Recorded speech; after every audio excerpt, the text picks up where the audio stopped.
All right. I'd like to start off by saying Barakatah Yahweh, Ba'ashem Yahweh Shai, Ba'ashem Racha Kodash. Welcome to another live lesson. The name of this one is called The Casting Stone. And this pretty much comes from you could say a conversation that I was having with a brother via text. And, from another state.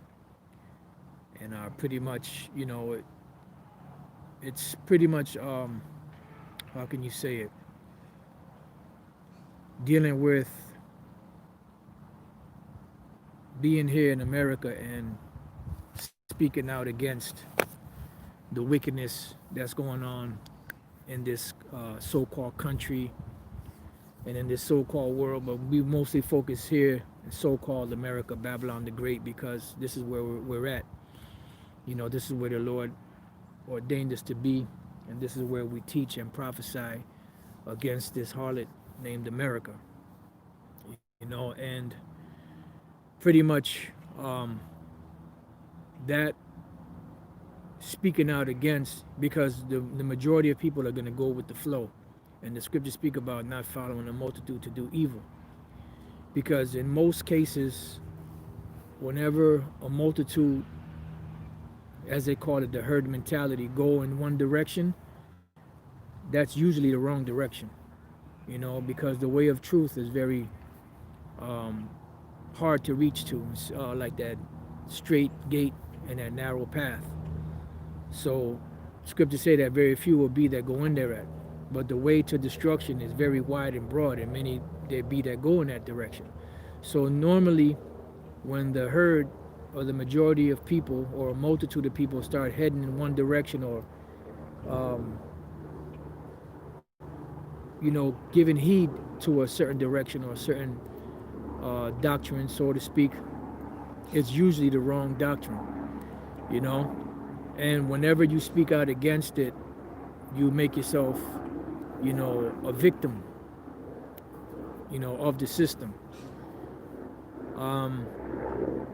And the times that we're approaching now, which are the perilous times that the scriptures are speaking about, is going to be pretty hard to deal with, because these devils, the so-called international bankers, the Illuminati, whatever you want to call them, have an agenda, and whoever doesn't comply with their agenda, they're going to start even more and more putting a stranglehold on them to make their life pretty much a living hell, and the ones that comply, their lives will be made a lot easier, and whenever you speak out against this wickedness and this wicked agenda, regardless of whatever aspect of the agenda you're speaking about, it's all leading to the same shit. They demonize you. They speak bad about you, they slander you, they bring out false reports against you, they try to make it seem like you're crazy or bugged out, a conspiracy nut. They have your family members coming against you, they have other Israelite groups coming against you, they have plantation Christians coming against you.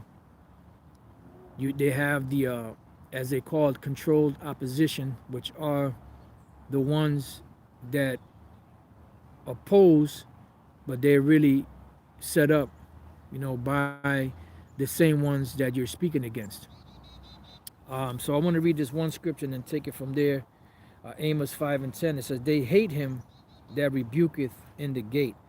The gate was set up for the leadership of the nation of Israel, where the elders and the men that were well studied in the law, the leaders of the people, would go to the gates and they would officiate the business of the people of the nation of Israel, give them proper judgment, give them, proper justice, give them equity, settle disputes,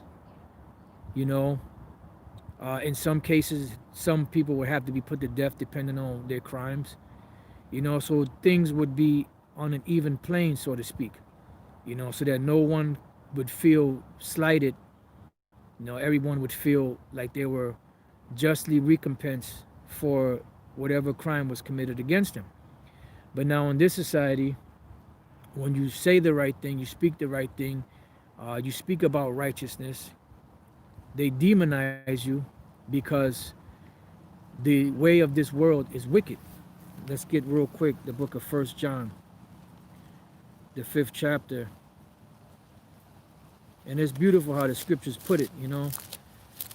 That's why it's always good to go back to the scriptures and read what the scriptures say, because there's no better poetry than the poetry of the scriptures. There's no better judgment and no better way to put things than the way that the Most High Yahweh Ba'ashem Yahweh Shai put it in his words, because it gives the sense of everything is covered. you know he covers all angles. There's no loopholes. There's no getting around it.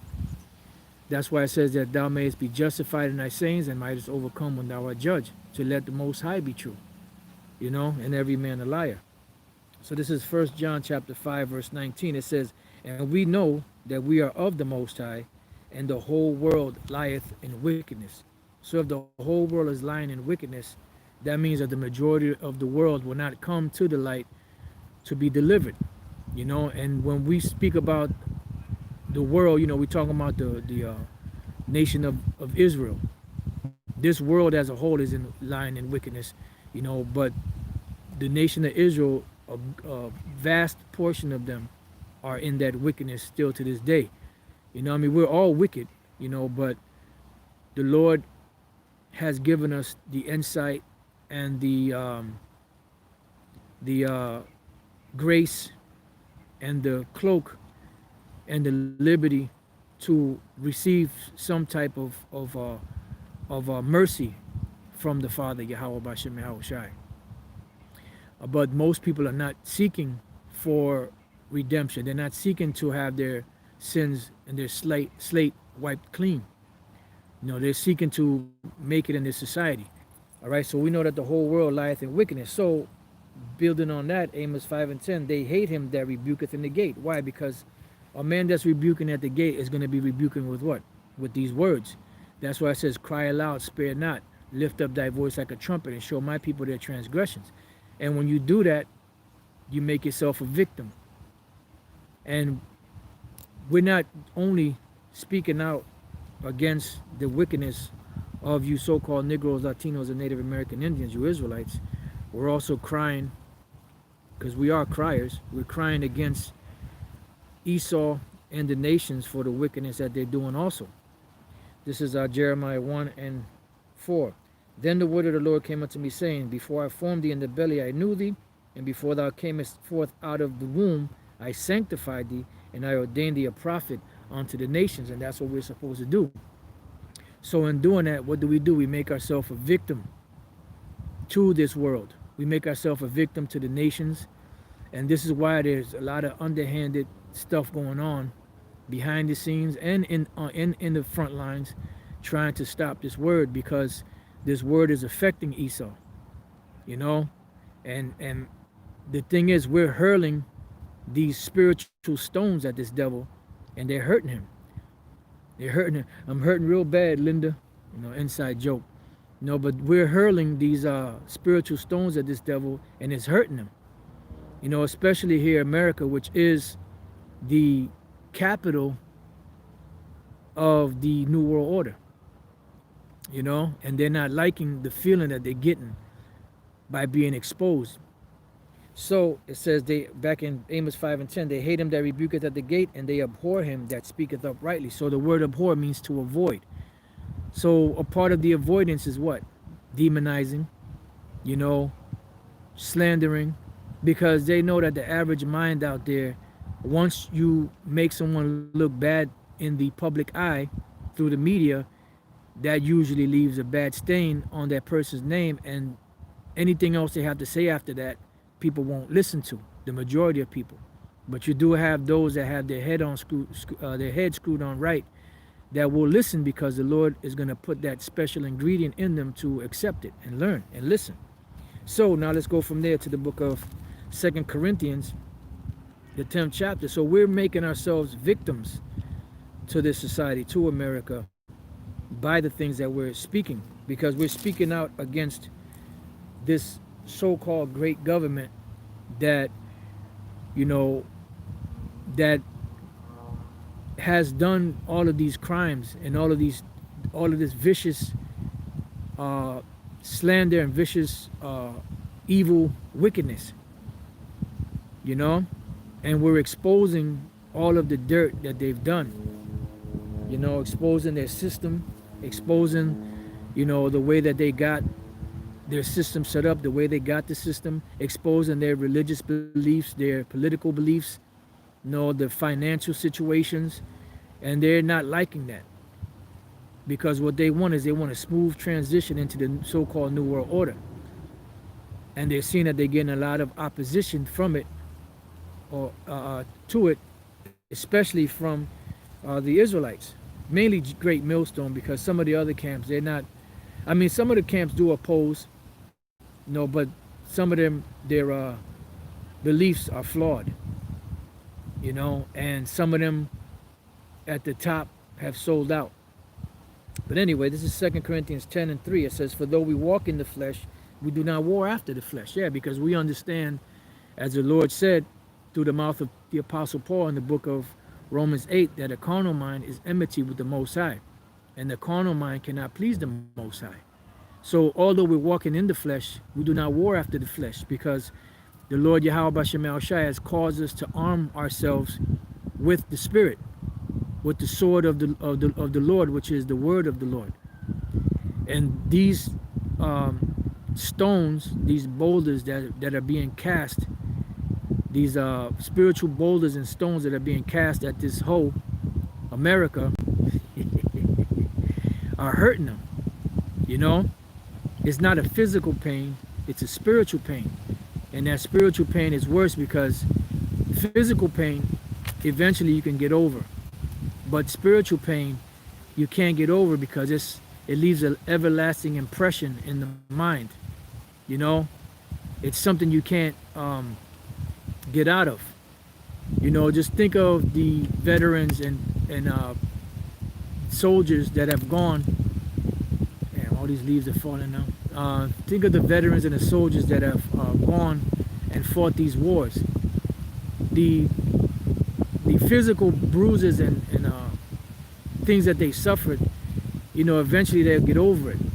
But the mental things that they suffered is harder for them to get past. That's why they have PTSD. They have to take different drugs. You know, they have nightmares and night sweats. And whenever they're in a situation, all they can think about is they have their mind geared for combat, because they've been mind fucked, for lack of better words, in that situation. So that can never be done away with, you know. So it's harder to heal a spiritual wound than it is to heal a physical wound.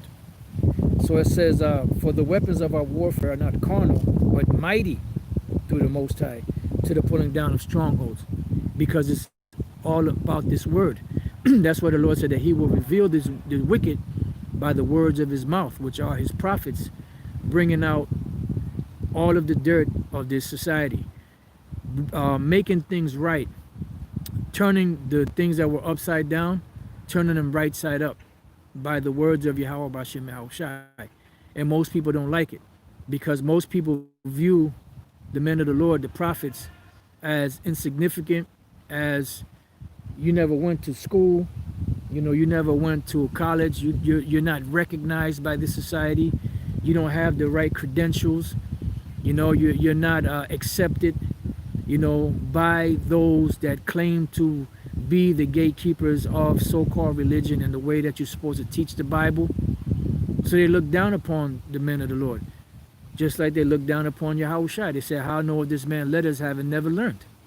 And they looked at the disciples as what? As being ignorant men, because they never went to the proper so-called schools to get the proper credentials, to get the proper acceptance from the status quo back then. So it says, casting down imaginations and every high thing that exalted itself against the knowledge of the Most High.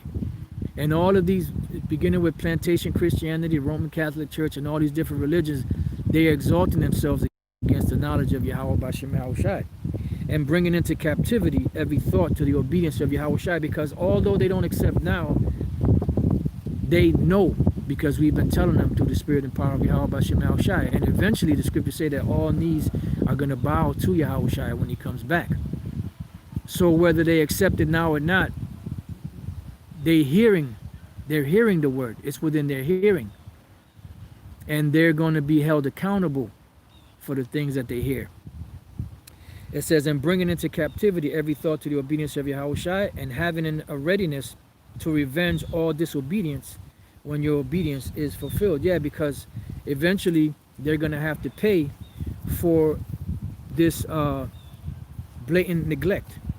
Now let's go to Isaiah 59. The whole chapter is good, so I might read the whole chapter, most of it. Kind of was skimming through it because I was looking for a particular precept, but then when I started skimming through the whole thing, I was like, wow. So let's start at 59th verse. I'm sorry, the first verse, Isaiah 59:1. It says, behold, the Lord's hand is not shortened that it cannot save, neither his ear heavy that it cannot hear. And the reason why I wanted to start there is because this great persecution that's going to come against the men of the Lord for teaching his word is going to be hard to deal with.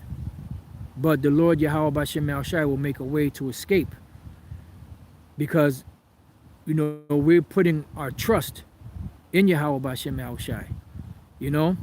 No matter what goes on inside, because some days you feel that bold spirit. Some days your mind might be in a turmoil. Some days your mind might be all over the place. Them demons may be getting the best of you that particular day. You're not as you're impatient that particular day. You're not as patient as you normally are. Because we all go through them different stages in our day-to-day life. But eventually what's going to happen is the Spirit of the Lord Yahweh Bashem Yahushai is going to step in and protect us, because it's going to get bad out here. It's going to get bad. We keep saying it, people keep scoffing at it, but it's going to get bad out here. You're going to see, and then when that happens, then they're going to be like, man, you guys were right. Because the scriptures say, then shall they know that a prophet has been among them. And it's going to be known. It's going to be known who the prophets of Yahweh Bashem Yahushai are. So it says, but your iniquities have separated between you and your power, and your sins have hid his face from you, that he will not hear. And that's why Jake find himself in a position that they're in, because they continue on that wicked path. And it's funny, because all Jakes, to a certain degree, know when they're doing the wrong thing. They know when they're involved in something that ain't right. You see, the scriptures speak about the Spirit beareth witness with our spirit that we are the sons of the living power. So it goes on to say, for your hands are defiled with blood, and your fingers with iniquity. Your lips have spoken lies, your tongue hath muttered perverseness. None calleth for justice, nor any pleadeth for truth. Yeah, because true justice comes by way of what? By truth, by way of truth. Not by marching, not by wanting reparations from the devil that stole everything from you, but looking towards the Most High Yahweh Bashem Yahushai to get true justice, retribution, and restoration from him. Because then the restoration will be sure, it will be secure, because this devil is not going to give us shit. So it says, they trust in vanity and speak lies. They conceive mischief and bring forth iniquity. And that's why you have your ice cubes and your different other well-to-do Israelites in this society trying to find an economic solution or basis to heal the wounds of Jake, Judah, Benjamin, Levi, the rest of the other tribes. That's what they're looking for. But there's not going to be any true justice on stolen land. Because in order for there to be true justice here, you have to rectify all the wrongs that you've done, before you could even get to that point of reparation and justice, And that's not going to happen because this place is too polluted. That's what the scriptures say, that it is polluted. The Lord is going to destroy this place from off the face of the earth by those missiles and those lasers from the chariots. That's going to bring the true cleansing, the true healing. And then after that, then begins the real reparations, which begins with the nations, beginning with Esau, the so-called white men, and the other nations going into captivity and slavery and paying for the crimes of their forefathers, which are their crimes in the reincarnation. So it says, they hatch cockatrice eggs and weave the spider's web. He that eateth of their eggs dieth. That which is crushed breaketh out into a viper. Yeah, because here it is, what you conceive in your mind to achieve, to make your life better, is nothing more than a serpent's venom. It's nothing more than spider's webs. It's nothing more than things that'll keep you entangled in this society, because you're not looking towards the power of Yahweh Bashem Yahushua to deliver you. You're looking towards the power of the enemy to deliver you. That's why it says that the remnant of Israel, and such as are escaped of the house of Israel, shall no more stay upon him that smote them, but shall stay upon the Lord Yahweh Bashem Yahushua in truth. Because it begins with truth. And truth is what's going to make us free, mentally first, and then physically after. So it says, their webs shall not become garments, neither shall they cover themselves with their works. Yeah, because whatever you concoct in this society is not going to help benefit you, because this society is corrupt. This society is doomed. This society is on its way out. So why would you try to set up shop in a place on a sinking ship? You're trying to set up shop on a sinking ship. It says their works are works of iniquity, and the act of violence is in their hands. Yeah, because no matter what you do, eventually it's going to all fall apart. Why? Because of the curses. And this is what Jake is not trying to listen to. They're not trying to hear. You even have some Jakes, that are riding off Esau's coattail. They're saying no one is coming to deliver you. No one's coming to help you. Yes, there is help coming. Yahweh Bashem Yahushua is coming. Yahweh Shai is going to crack them clouds one day and come and deliver us. This is why we see the signs in the earth, the way that they're going down. But other people don't see it because they're just looking at it as life. They're not looking at it as prophecy. They're not looking at it spiritually. They're looking at it in a carnal sense or in a carnal manner, because they are carnal people. So it says, their feet run to evil, and they make haste to shed innocent blood. Their thoughts are thoughts of iniquity, wasting and destruction are in their paths. Yeah, because you so-called Negroes, Latinos, and Native American Indians, you have a very destructive way about you. You try to set something up, and what happens? It always falls apart, because it's envy, wickedness, evil going on. Elder Damashapat was telling me one time, because he's from Gary, Indiana, and you have the Jacksons that are from Gary, Indiana, and Joe Jackson opened up like a little social club for Jake out there, and just so that they could have something to do, so that they could stay out of trouble. And he said one day he was in the audience and he heard these Jakes talking shit about him. Yeah, that Joe Jackson, this mother effer, this, that, and then he said, that's why I don't open up shit for you, you mother, because you motherfuckers don't appreciate shit in so many words. And that's the truth.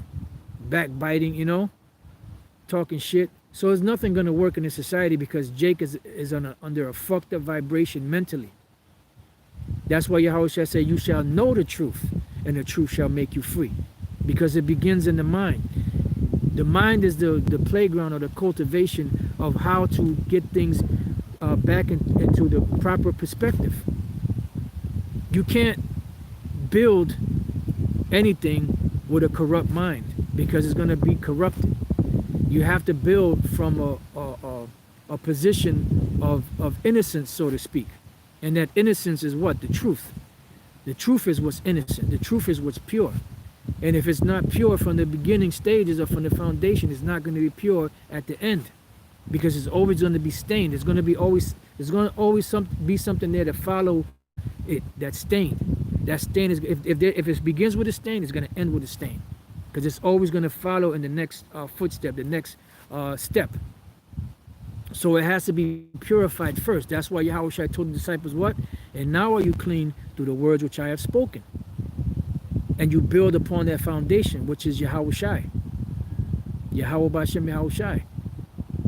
Other than that, it's not going to be pure. It's not going to be a foundation. It's going to be something that's built on sand or on earth. And you know if it's built on either one of those without having a sturdy foundation or a stone for a foundation, it's going to fall apart. And that's why the curses come into play. The Lord said you're going to receive vexation in all that you put your hands forth to do. But you bring that up to Jake, nah, they're going to find a way around. They're going to find loopholes. They're going to find fault with the Most High.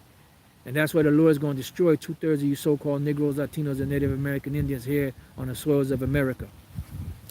It says, the way of peace they know not, and there is no judgment in their goings. They have made them crooked paths. Whosoever goeth therein shall not know peace. And you're trying to make an alliance, allegiance, and a pact with the devil. And the devil is flawed.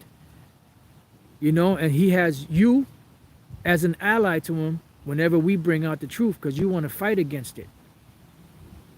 So we become an enemy to Esau, the other nations, and we become enemies to 2/3 of you Negroes, Latinos, and Native American Indians, which are the Israelites, you know, and wherever you are around the world. Because we're speaking things that the average person doesn't want to hear, because the whole world lieth in wickedness. It says, therefore is judgment far from us, neither does justice overtake us. We wait for light, but behold obscurity, for brightness, but we walk in darkness. Yeah, because the light is shining unto you, but you rather hide yourself or put shades on or cover your eyes than to see the light, than to come to the light, so that you can be straightened out, so to speak.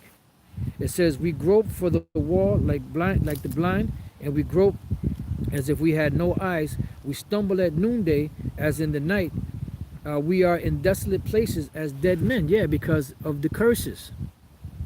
It says, we roar like bears and mourn sore like doves. We look for judgment, but there is none. For salvation, but it is far from us. Why? Because you're looking for judgment and salvation from the wrong place. You're drinking out of the wrong cistern. You're supposed to drink out of the cistern of the scriptures of Yahweh Bashem Yahushua, but you're drinking from the democracy, the political standpoint, the financial standpoint, the religious standpoint of the enemy, Esau, the so-called white man. That's why you ain't going to find justice. You ain't going to find anything that's going to help you to benefit and to grow and to build, because you can't build upon a flawed, broken down foundation. It says, for our transgressions are multiplied before thee, and our sins testify against us. For our transgressions are with us, and as for our iniquities, we know them. And transgressing and lying against the Lord, and departing away from our power, speaking oppression and revolt, conceiving and uttering from the heart words of falsehood. And the scriptures say that no lie is of the truth. So if there's any part of your doctrine or philosophy or whatever that has a lie, guess what? It's all a lie. You can't mingle the truth with lies. It has to be pure from the foundation. It says, and judgment is turned away backward, and justice standeth afar off. For the truth is fallen in the street, and equity cannot enter. Yeah, because in order for there to be equity, there has to be truth. Truth cannot, equity cannot be established without truth, because the truth is what sets everything in a perfect balance. And that's why you're not going to see justice in this society. Never. And that's where the Lord is coming to destroy this place. So you're trying to set yourself up in a place that's destined to fall. And whenever we speak out against it, we get demonized. We get looked down upon. We get talked shit about.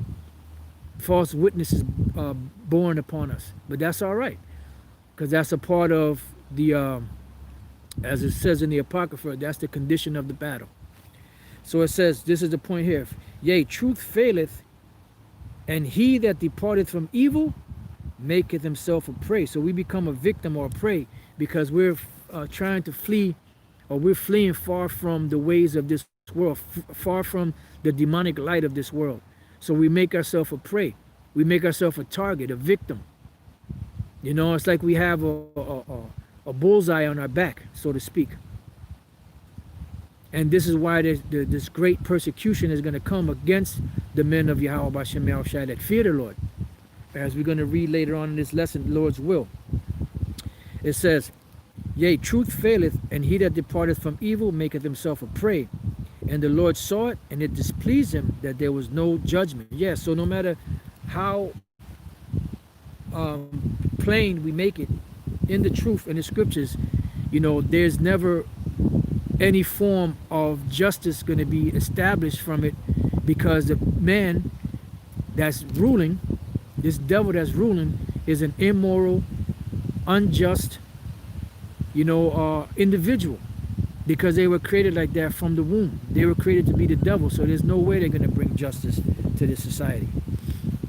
So now, let's go from there. Let's go to the book of Revelation chapter 2. Try to get through some of these precepts, as many as we can. Revelation chapter 2 and verse 10. And this is why these things are written. And we have all type of examples in the scriptures of these things that happened to the prophets, to Yahushua, to the apostles, and to the men of the Lord. Why is it therefore? To comfort us. Revelation 2 and 10, it says, fear none of those things which thou shalt suffer. And the beautiful thing about it is that the Lord is allowing us to know about these things that are coming before they come, so we can brace ourselves when it does come. So we won't think it's strange concerning the fiery trial which is to try us. It's not going to be pretty. It's not going to be pleasant. It's not going to be something that we're going to be jumping up and down for joy to be dealing with.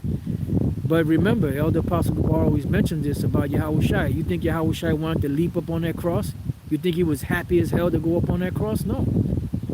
Prior to him going up on that cross, the scriptures give us a detailed look into what he was going prior to that. Because he faced his hour of temptation. And guess what?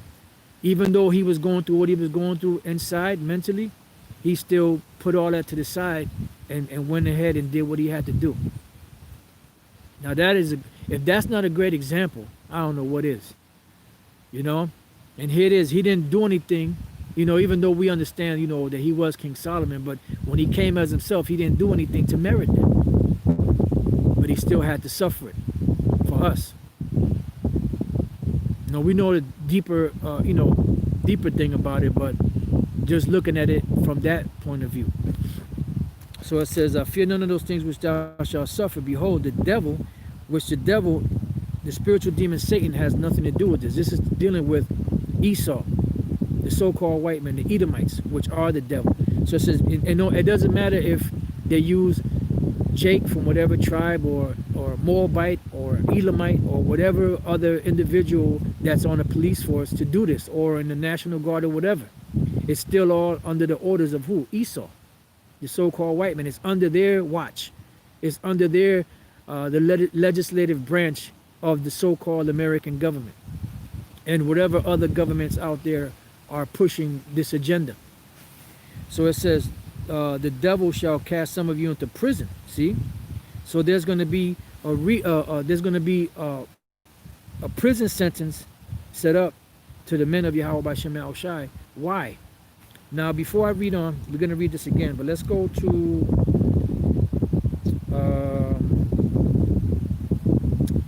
Revelation 1 and 9. It says, I, John, who also am your brother and companion in tribulation and in the kingdom and patience of Yahushai, was in the isle that was called Patmos. So what was the island of Patmos? It was a group of islands, you know, in the sea, you know, that were set up where those that were seditious against the Roman government were banished to these islands. They were penal colonies on these islands. And whenever you were in sedition, or they considered you a treasonous, or whatever the case is, they would sentence you to these places. They would pretty much ban you and put you there. So the Apostle John said he was on the island of Patmos for the word of the Most High and for the testimony of Yahweh Shai HaMashiach. So we know that these things are coming again now because we're at the very end. And these persecutions are going to come against us again. Why? Because we are holding the same message and teaching the same message, which is totally contrary to the New World Order agenda of the international banking elite. So it stands to reason that if that's the case, that they're going to come against us. They're going to demonize us. They're going to lock us up. You know? Because this is a part of our trial, the trial of our faith. You know? And we pray the Lord Yahweh Bashem El Shai to give us that spirit, that bold spirit, you know, to maintain our integrity in the Lord Yahweh Bashem El Shai firm unto the end. You know, so that when this devil do what he had to do, the Lord could come and do what he has to do, or do what he's gonna do. So going back to Revelation 2:10, fear none of those things which thou shalt suffer. Behold, the devil shall cast some of you into prison, that you may be tried, and you shall have tribulation 10 days, a certain amount of days. It says, be thou faithful unto death, and I will give thee the crown of life. See? Because it's all about the crown of life. Yahweh Shai said, he that saveth his life shall lose it, and he that loses his life for my sake shall gain it. That's to everlasting life. All right, just bear with me 1 second.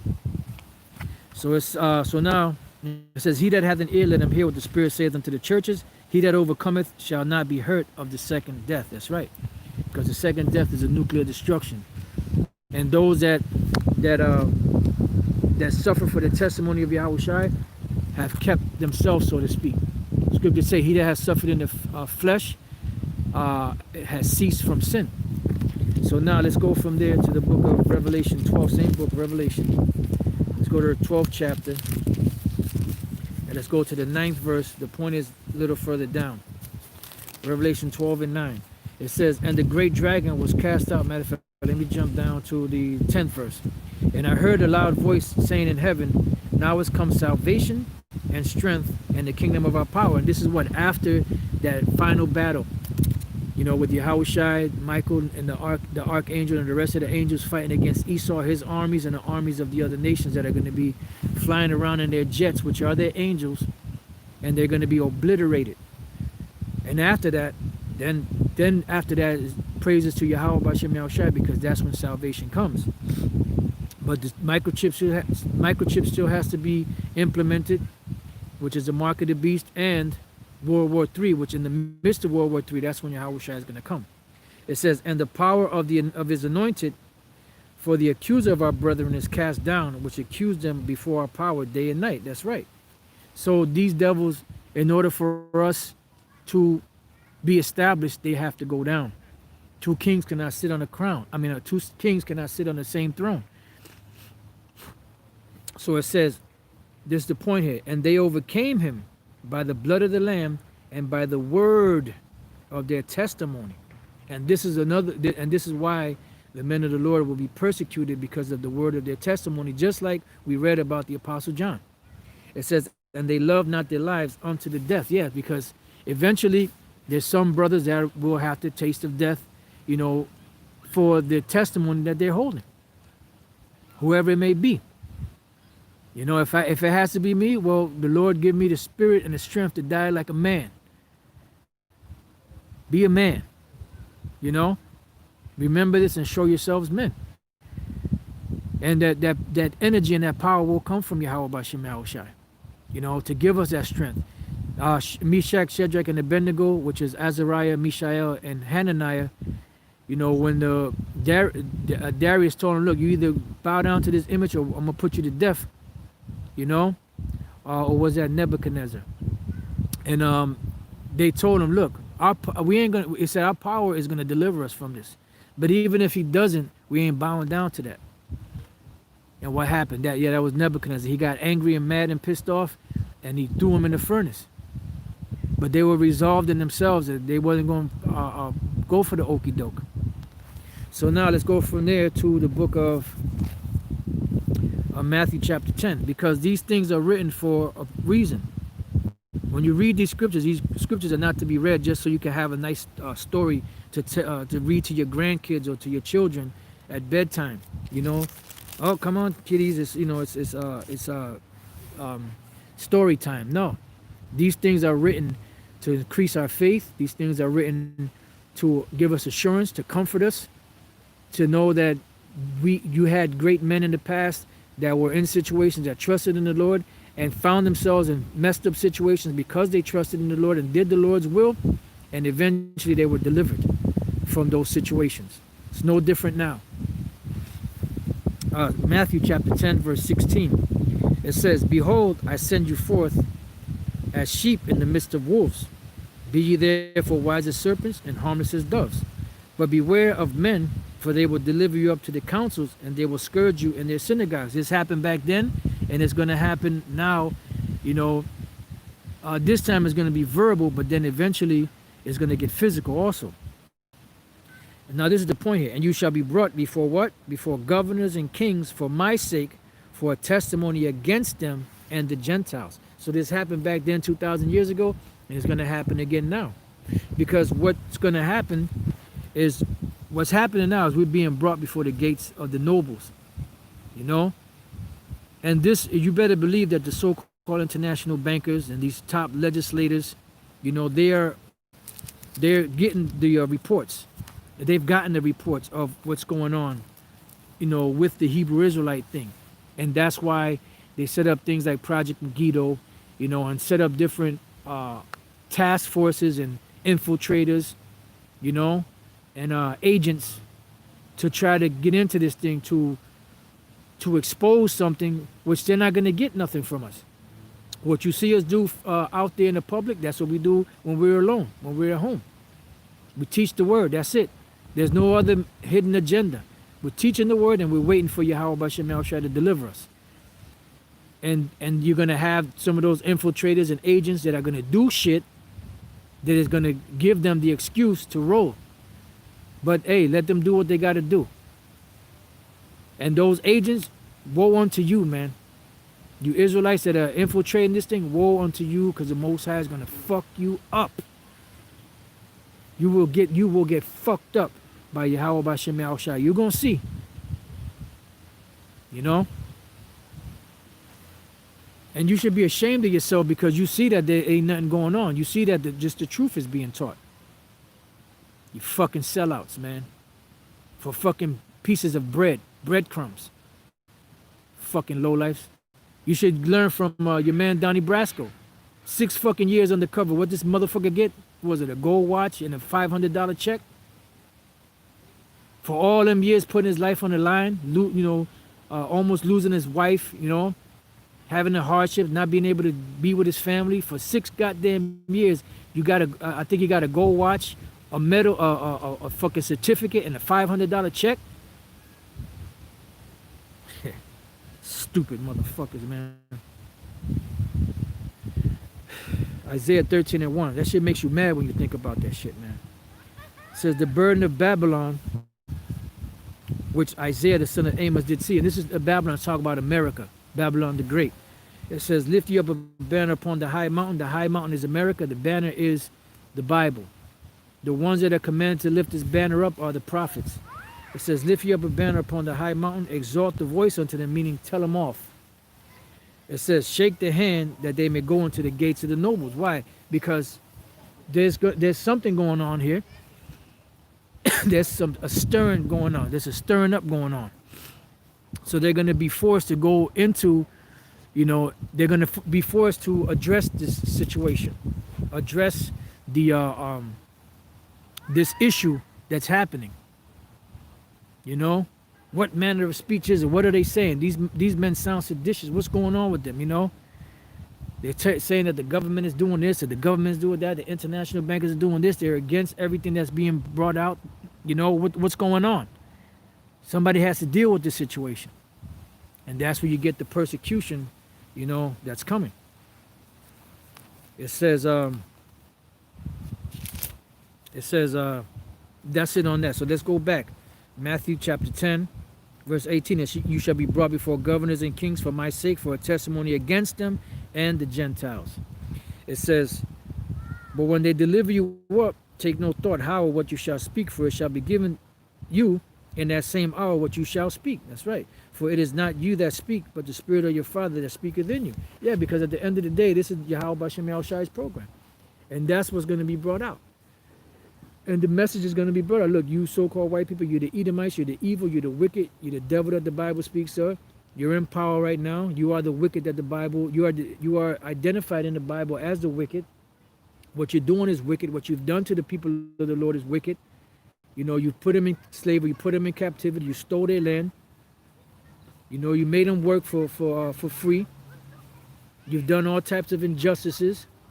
You know, you've passed legislation that goes contrary against the scriptures. So now you're going to have to be dealt with. The Lord is going to deal with you. He's going to destroy you. And there's nothing that you could do to get out of it. It says, and the brother shall deliver up the brother to death, and the father the child, and the children shall rise up against their parents and cause them to be put to death, and you shall be hated of all men for my name's sake.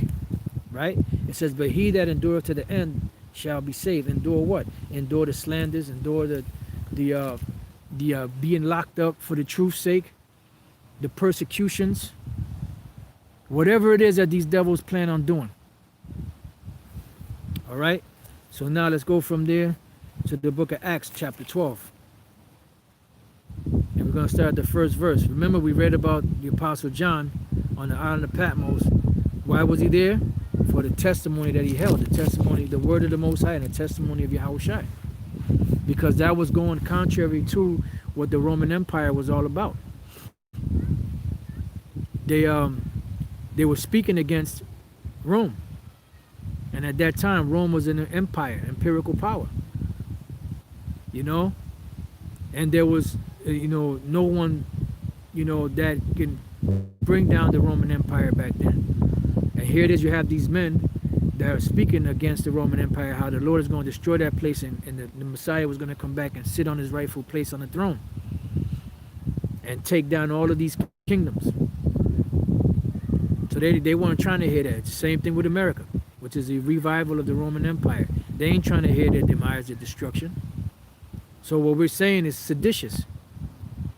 That the Messiah, the real king, is going to come and sit on his throne one day. So this is Acts 12 and 1. Now about that time, Herod the king stretched forth his hand to vex certain of the church. Why? Because they were speaking against the Herodians. They were speaking against the Roman Empire. They were speaking against the way of, the established so-called religion of the day, the established so-called empire of the day. So they were being persecuted from all angles, from all places. It says, and he killed James, the brother of John, with the sword. And because he saw it pleased the Jews, he proceeded further to take Peter also. Then were the days of unleavened bread. And when he had apprehended him, he put him in prison and delivered him to 4 quaternions of soldiers to keep him, intending after Easter to bring him forth to the people. Yeah, so he delivered him to these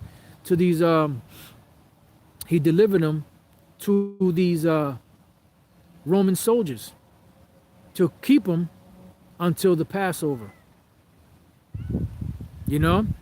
Because they were going to put him to death. So Herod saw that when he put James to death, which was the brother of John, he saw that it pleased him, so he wanted to do them, the Israelites back then, a service, so he was going to kill Peter also.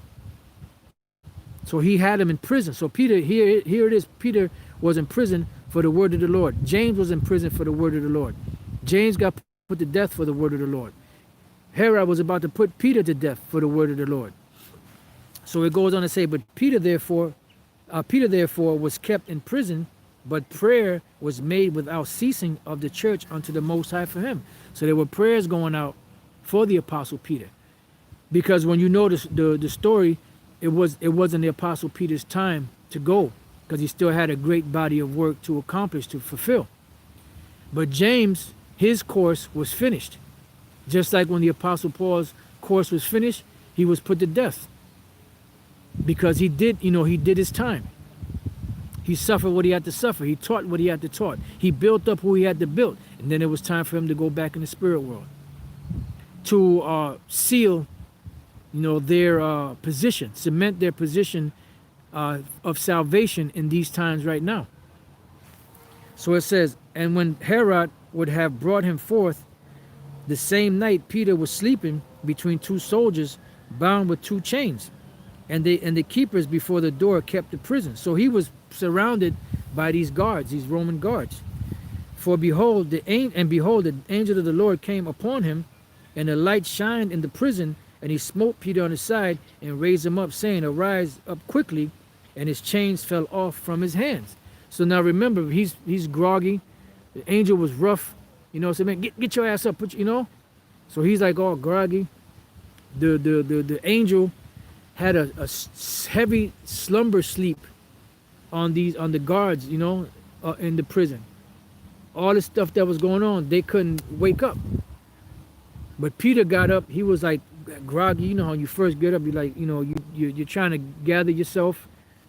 It says, and the angel said unto him, gird thyself and bind up thy sandals. And so he did. And he saith unto him, Cast thy garment about thee and follow me. And he went out and followed him, and wist not that it was true which was done by the angel, but thought he saw a vision. Yeah, because he was still half asleep. So he's thinking that this is a vision that was happening, right? When they were past the first and second ward, they came unto the iron gate that leadeth unto the city, which opened to them of his own accord. Yeah, so the angel didn't touch it. He just made it open. He used mental telepathy and caused the gate to open up. His mind was the door. His mind was the key. And they went out and passed on through one street, and forthwith the angel departed from him. And when Peter was come to himself, when he finally shook it off, he said, Now I know of a surety that the Lord hath sent his angel and hath delivered me out of the hand of Herod and from all the expectation of the people of the Jews. Yeah, because they wanted to kill him for what? For the testimony which he held. So when we go back to, let's go to Revelation 3 and 10. So the moral of the story here is, keep the words of Yahweh B'Shem Yahushua, his sayings, his doings, and eventually you will be delivered. Now, there's still going to have to be those that have to suffer death for the word, because that is the way that the Lord set up for them to glorify the Lord. But for the most part, the elect in this time are not going to be put to death like they were in the past. What that did was that sealed them for the things that are coming. Like people like, damn, man, they did all that, and then they still got put to death, man. That's kind of messed up. They did what the Lord said. Yeah, but that was the way that they would glorify the Lord, because what that did was that cemented their position in this time. Let's go real quick before we go any further. Let's go to Daniel chapter 11 and verse. Oh, by the way, Salaki, I forgot to tell you, brothers should know by now. They blocked Elder Apostle Tar from his GMS DocuTube page. So he has, 666 Mark II. There's something else to it, but Elder Apostle Gabar put up the video on his channel. I put up the video on my channel. And we put links in the description box so you brothers could go to the Apostles' backup page and subscribe, so you can stay in tune with the videos, and the daily edification from the Elder Apostle. This is the book of Daniel, chapter 11 and 35. And some of them of understanding shall fall, to try them and to purge and to make them white, even to the time of the end, because it is yet for a time appointed. So that's why they had to fall, because it was the cement that would cement their position at the end. So that's why, you had different men that were delivered. Certain men, the apostles and them back then, the prophets that got put to death. But what we read in Acts the 12th chapter was an example of a man of the Lord, teaching the word, being locked up for the word, but being delivered. So we should look at even Jeremiah. Jeremiah got locked up. He got thrown in a pit. He was sinking in the mud. He was about to die. And what happened? Just in the nick of time, the Lord delivered him out of there. You know? So this time is going to be different, because although the men of the Lord are going to be locked up, the Lord is going to deliver those that are meant to be saved, which is going to be the majority. Now you're going to have those that have to suffer, because that is the way that they have to glorify Yahweh B'Shem Yahushai. This is Psalms 124:7. Our soul is escaped as a bird out of the snare of the fowlers. The snare is broken and we are escaped. So there's going to be a time where some men of the Lord are going to be locked up, and just in the nick of time, the Lord is going to come and deliver them.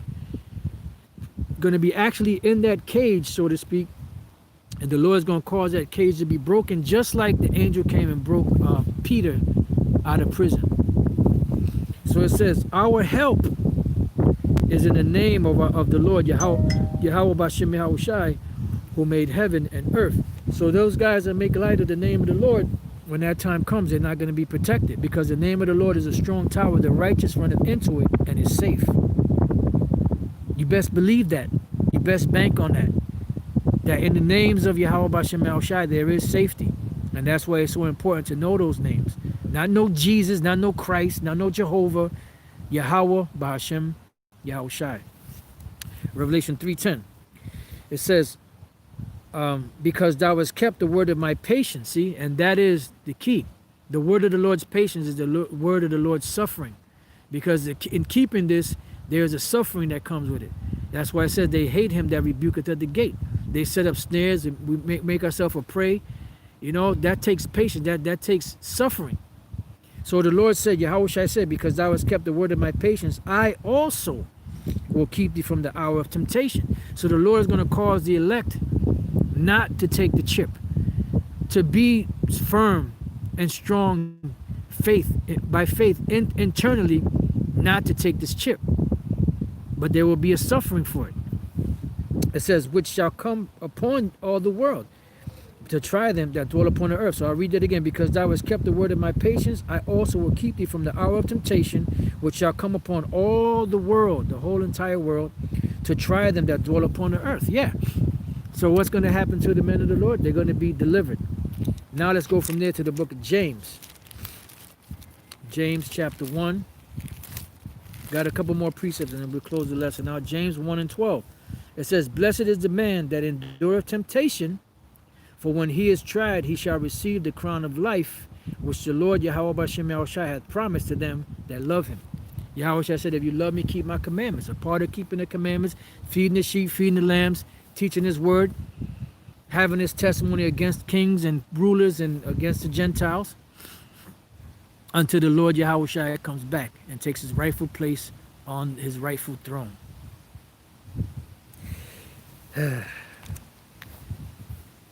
Revelation, matter of fact, before I read that scripture, let's go to Micah. Because the Spirit has us exposing these devils. There's many scriptures we could go to that, the exposure of these devils. But one of the main exposures is coming from within that organization of the so-called Illuminati and their flunkies.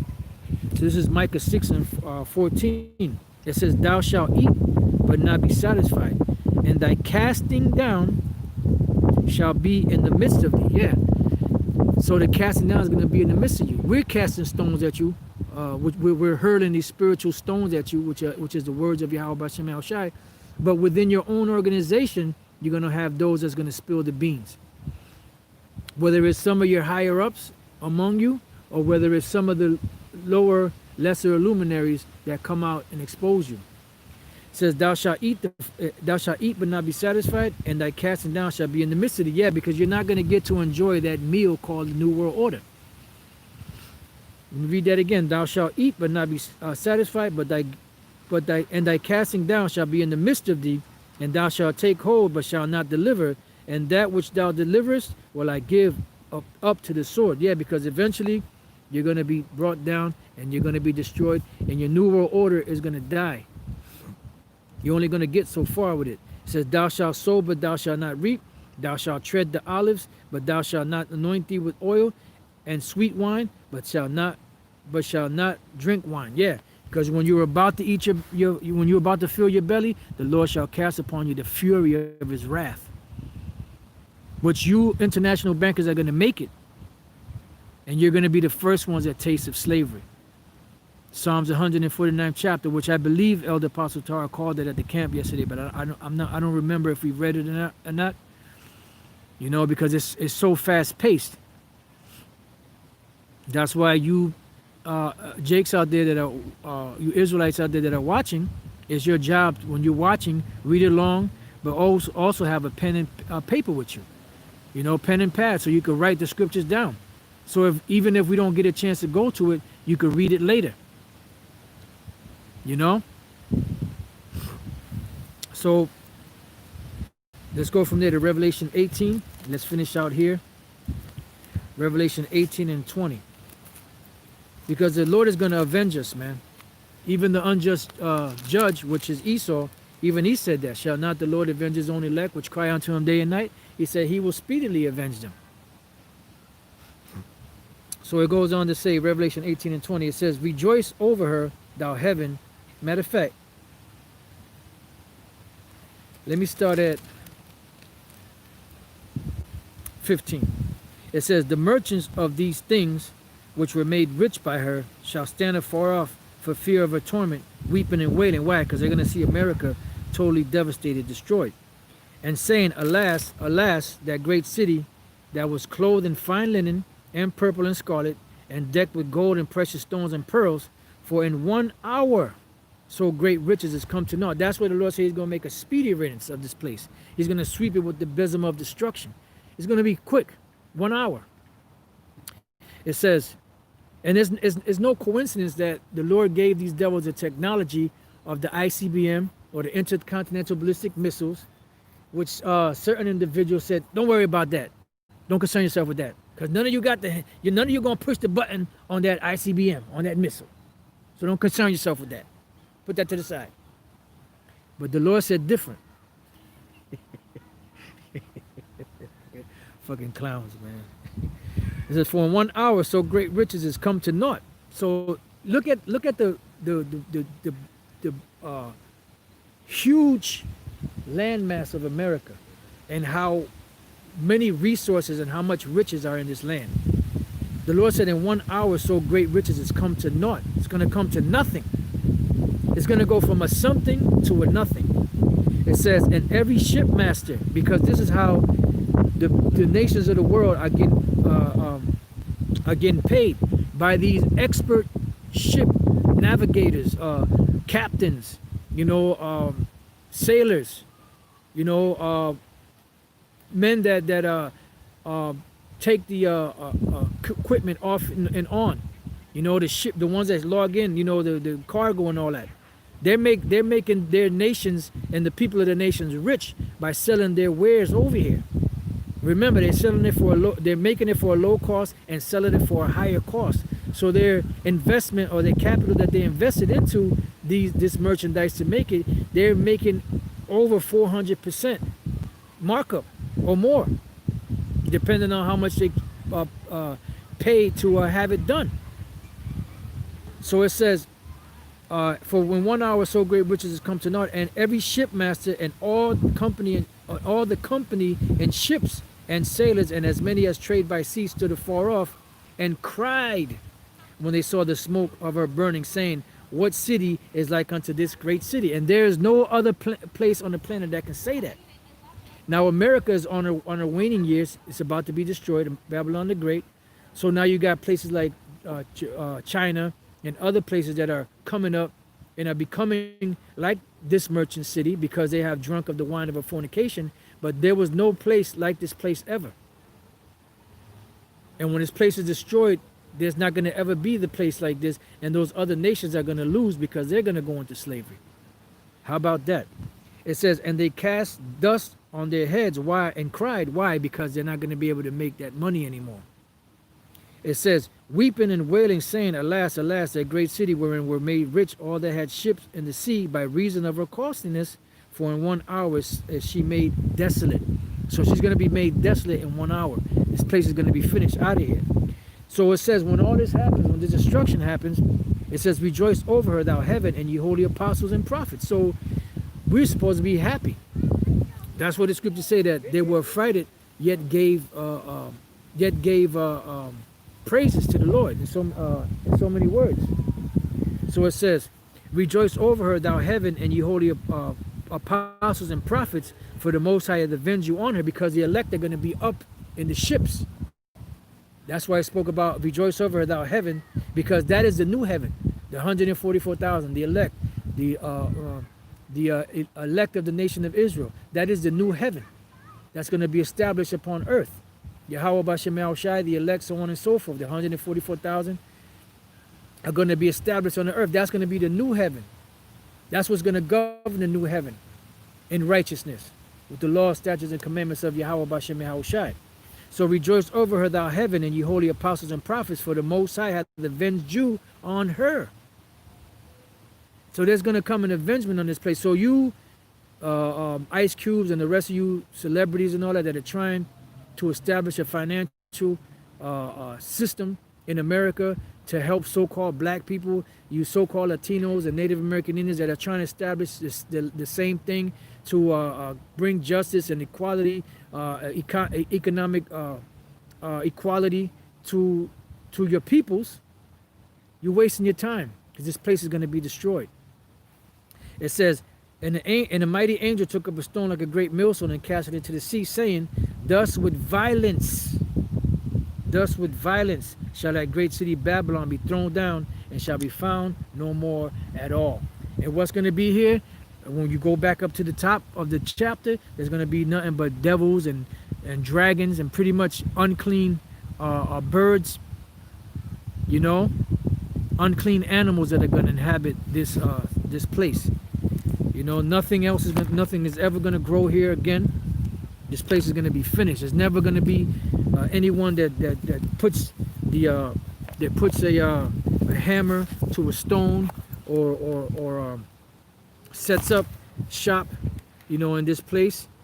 There's not going to be any more music, no more studios, no more trading business, you know, no more buying and selling, no more musicians, you know, no more beat making machines, you know, no more microphones, no more food being sold, no more farmers, no more restaurants, no more businesses, no more governmental buildings, you know, no more Six Flags, Great Adventures, Disney World, cinemas, you know, no more nothing, no more concerts, no more iPhones and iPads and all that stuff, nothing. It's all going to be done away with. It's all going to be burnt up. And this place will never, ever, ever, ever be inhabited again. It'll be left as a monument of what it is to be wicked. There the wicked rested. There the wicked did all their wickedness against the people of the Lord, the nation of Israel. And this is the controversy of Zion. And this is what happens when you become wicked and you touch the apple of the Lord's eye. Look at what happened to them. They came to nothing. It's going to be a flat land. It's going to be pitch. It's going to be nothing but desert creatures here that inhabit this place, as great as it once was. So with that, you know, I pray that your brothers have been edified. Till the next time I say, Shalom.